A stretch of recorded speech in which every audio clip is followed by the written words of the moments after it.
So sea level rise is a phenomenon that does happen naturally in huge cycles, and a lot of that is driven by the glaciations that happen as a whole bunch of the water freezes and forms these huge ice sheets on the continents. So the main drivers of sea level rise naturally are when those ice sheets melt and return water from the land back into the oceans. But an even larger driver of sea level rise, especially now with climate change, is going to be the way that water expands as it warms up. And so that thermal expansion is going to be creating the largest increase in sea level rise, especially along our coastlines. But there are also geographic features and processes that can cause sea levels to appear to rise more quickly. And one of those big ones, also related to the glaciations and the retreat of these glaciers, is isostatic rebound. Essentially, when a glacier is covering a portion of a continent, the weight of that will push down the continent and cause the sides of it to rise. And when the glacier retreats, what's going to happen is it rebounds in the center where the glacier had been, but the other sides will sink. And that can cause coastal areas to drop below sea level, and that can contribute to regional sea level rise. You're also going to see differences just based off of differences in tidal cycles, because the way that the tides work, you're going to see high tides kind of get rotated around the entire ocean gyre along these coastlines. So anything that's going to affect those processes is going to have an effect on the relative rate of sea level rise in these different areas.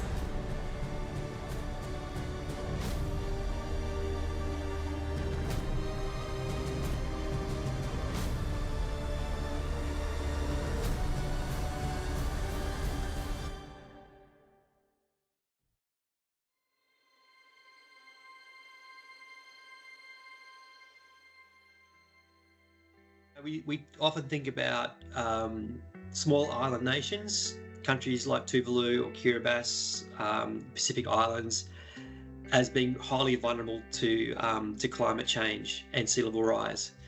These are very, very small populations. The population of Tuvalu is less than 100,000 people, I think.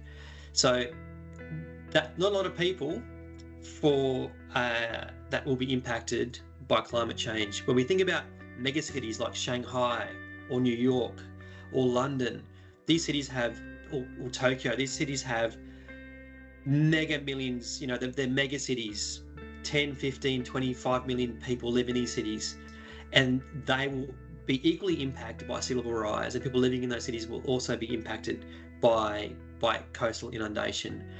So the difference being with people living in those mega cities, they can move inland, higher ground. They've got the economic advantage of building engineering solutions to protect these big cities.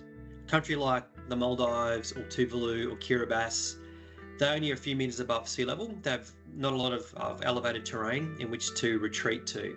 And so a couple of meters of sea level rise would mean the complete disappearance of those entire nations.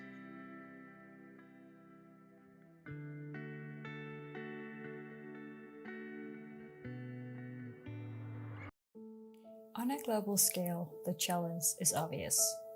Climate change and global warming are raising sea levels and impacting coastlines everywhere. Reducing emissions is key, but it's only part of the solution. When it comes to adapting our coastlines, we can use policies like the Coastal Adaptation Order of Consideration, starting with avoiding high-risk areas, then accommodating rising seas, and finally protecting with engineering solutions if necessary. To protect local communities already at risk from rising sea levels, we can implement various engineering approaches, such as nature-based, hybrid, and conventional. Conventional approaches include both hard and soft engineering solutions. Hard solutions such as seawalls and breakwaters are very visible structures that create barriers against flooding and storm surges. Soft solutions like sand dredging and restoring dunes help protect our coastlines. Hybrid approaches combine these engineering structures with natural elements, like artificial reefs, that not only protect shorelines, but also foster marine biodiversity. Nature-based approaches focus on enhancing and restoring natural ecosystems, including mangroves, coastal wetlands, and kelp forest, which act as a natural buffer against wave energy and provide critical habitats for marine life. Next time you think of your dream location, remember that these places are someone's home. A place filled with history, culture, and community. These beautiful locations face an increasing threat from rising sea levels, a reality that transcends borders and affects us all. Every coastline is unique, and this uniqueness is both its beauty and its greatest challenge.